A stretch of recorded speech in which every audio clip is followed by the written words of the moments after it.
Facebook, and of course, persons who are looking in on YouTube. Welcome, welcome, welcome, welcome. Today's dinner is very simple. We are continuing with stir fry. Last week we did chicken and broccoli with steamed jasmine rice, but today we are going to switch the rice out for noodles, well, fettuccine, and we are going to be switching the chicken out for some pork. I am very excited to show you how simple it is to make delicious dinners at home for you, and of course your family. Very, very, very simple. So guys, I want to show you some of the ingredients that we're going to be using. So for our protein, we are using pork tenderloin. Now I like to say pork tenderloin is one of those underused piece of meat. I already have it cut up, but pork tenderloin, as the name suggests, is one piece of muscle that is nested under the rib cage in, of course, the pig. You all know how I love my Asian takeout flavor. I love the Chinese flavor. Everything takeout in Chinese.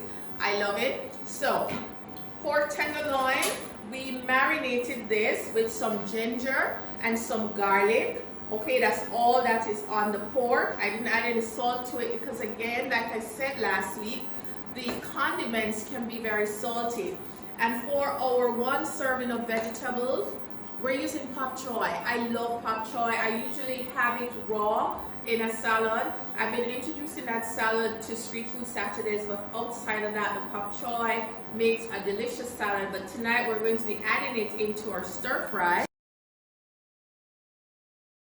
Of course, we have to add the lovely scallion. So this is just some scallion tops and I cut up, and we're gonna add that. Condiments here.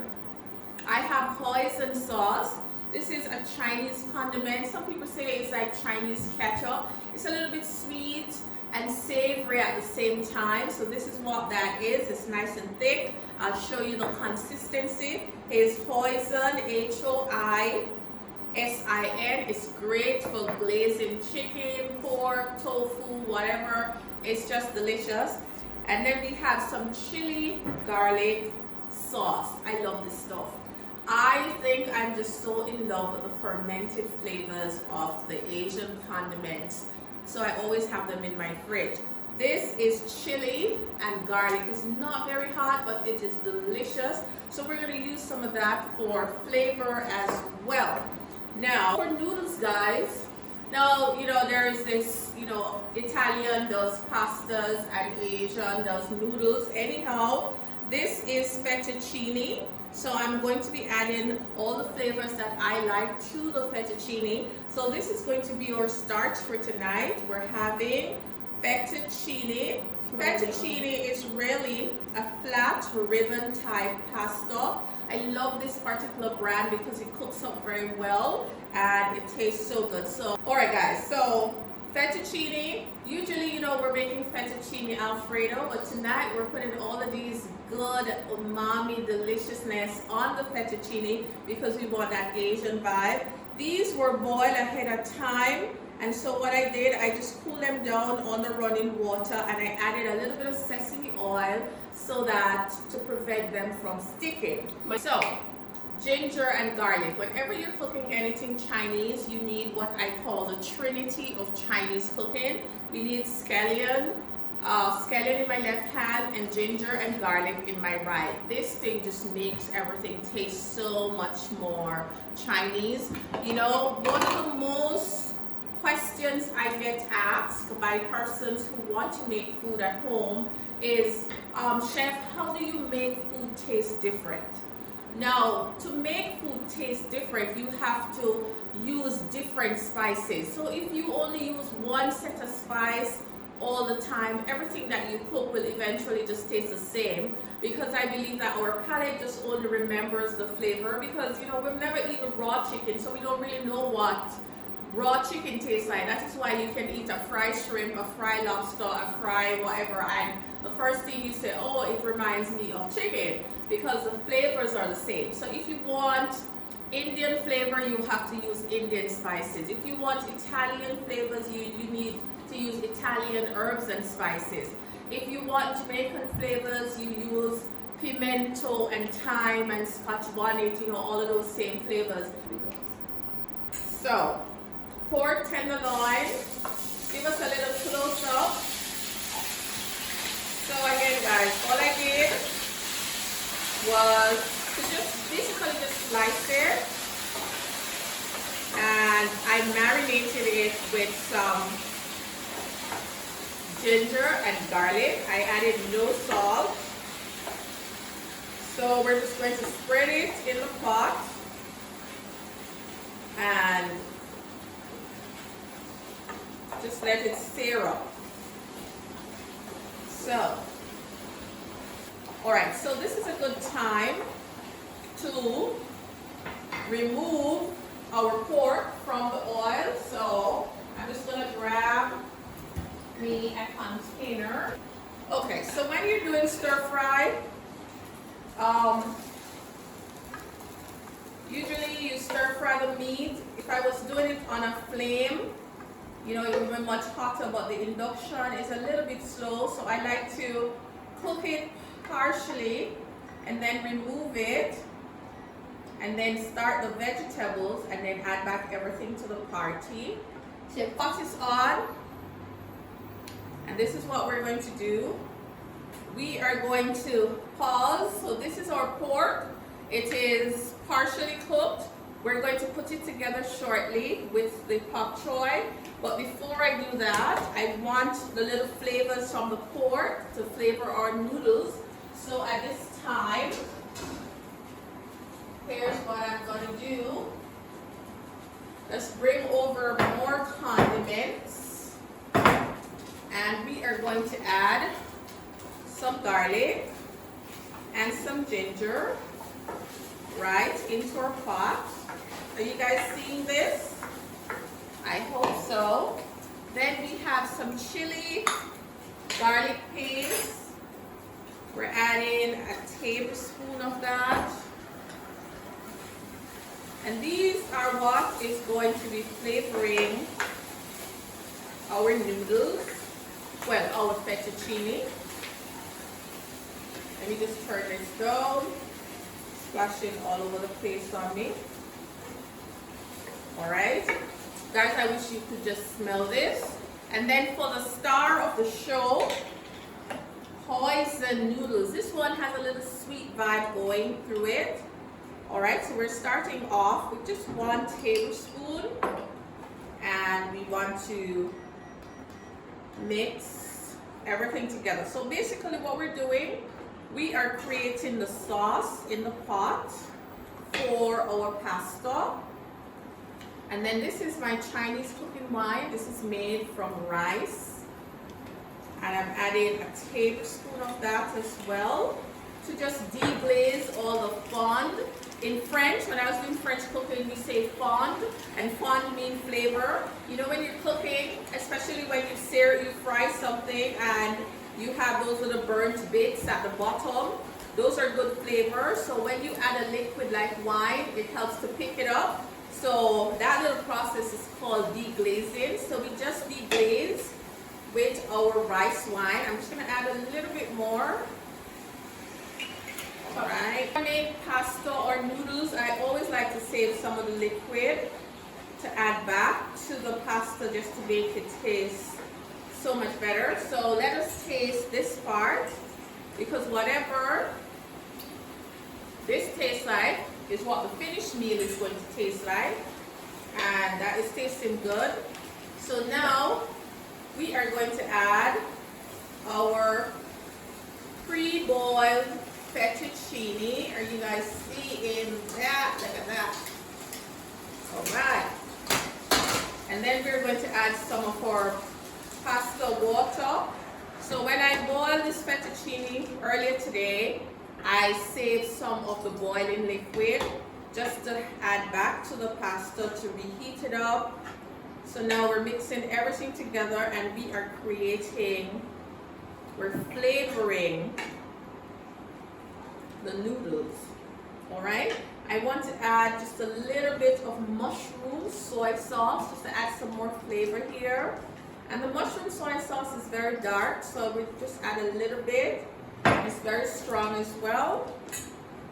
So here goes. So as soon as it is added in, let me just show you guys what it looks like. It gives the noodles a nice tint of golden shininess. Look at that. Alright, so we want this to just come up to temperature because all we're doing, we're flavoring the noodles with the condiments that we just added.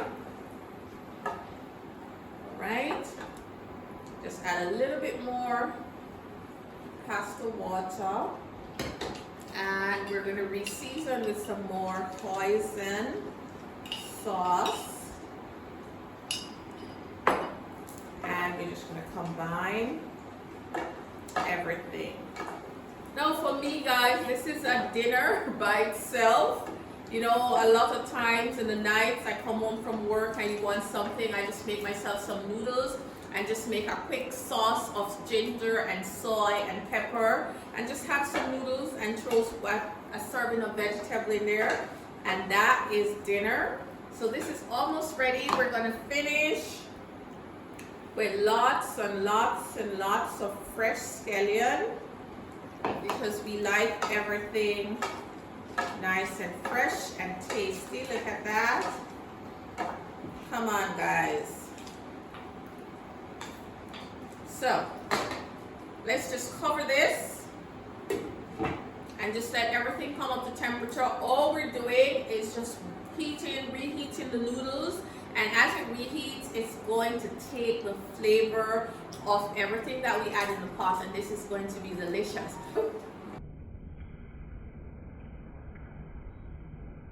Okay, so our noodles are ready and it is time to plate. Okay, so let me just move this over. Put this on the sink. Move it closer. As we plate our noodles, look at that, guys. So this is our starch tonight. You know, sometimes people say, oh, I'm so tired of eating the rice. So if you're tired of eating the rice, you can make noodles. Okay? That is what it looks like. So we're going to put this pot back on, and we are going to bring our pork and pak choy together real quick. So in the pot, we're adding just a little bit more oil, and then we're going to put our pork together. So now we add the remainder of our ginger and garlic. That goes in. We also want to add some red bell peppers, and we give that a stir. And the beauty about stir fry, you don't want to overcook anything, so you always want to just layer in the flavors. All right, so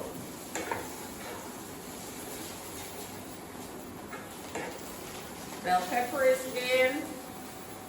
The star, the pak choy, is going to go in. And then we are going to cover this and allow our pak choy to wilt. And then as soon as it wilts down, we're going to add back our pork. But in the meantime, let's make a little sauce for pork and pak choy. I find that oyster sauce and pork goes well together. So we're going to add a tablespoon of oyster sauce in here.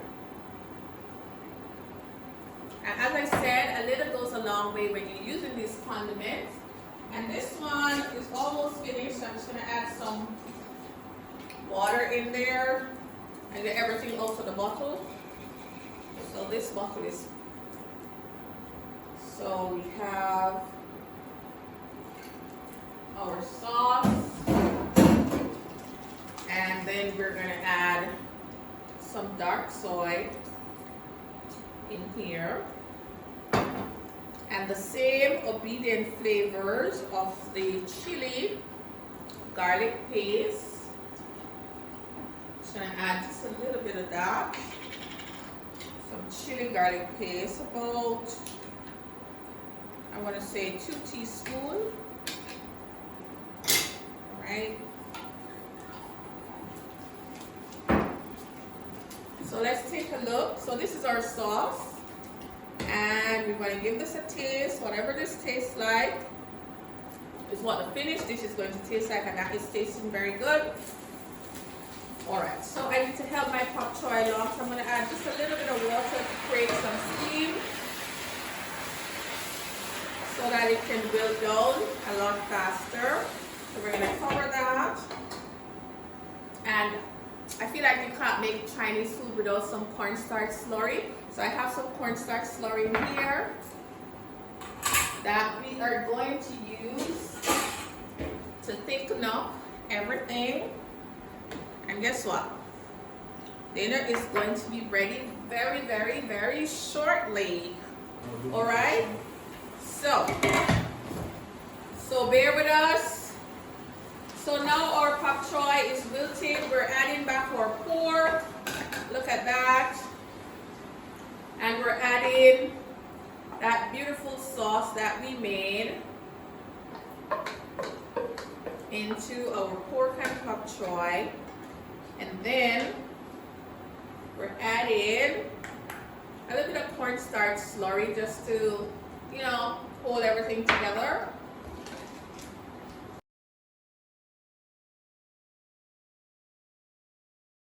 Let us see what is going on into our pork and pak choy. Look at that.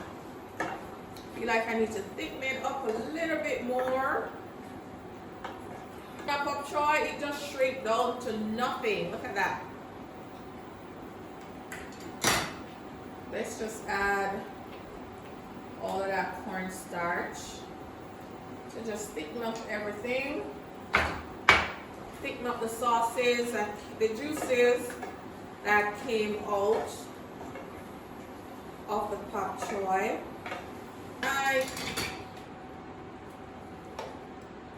So this is good with rice. We're just having this with noodles tonight, but it's good with rice as well.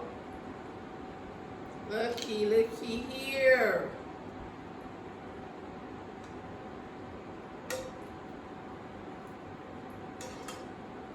That is dinner. This is our pork and pak choy dinner.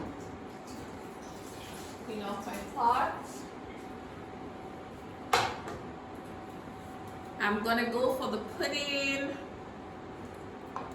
Put a little scallion over that, just to freshen it up. Take a look, guys. So the pudding should be ready, so I'm just going to share what the pudding looks like with you. Alright? And if you want to learn how to make a potato pudding, you can always check the tutorial out on the YouTube channel. The YouTube channel is called Next in Food. Let's just put it so that everybody can see. Okay, ta-da! Potato pudding. We'll show you what it looks like tomorrow. But this is what it looks like. I just pulled it out of the oven, and it has that little hallelujah on top. So again, if you want to know how to make a potato pudding, we have a beautiful tutorial on how to make a potato pudding on the YouTube channel. And our YouTube channel is called Next in Food. You can go over there and check out how to make the pudding just like this at home for yourself and your family. Thank you guys so much for tuning in. I will see you next week. Oh no, I'll see you next time with another dinner from around the world. Thank you guys so much for watching.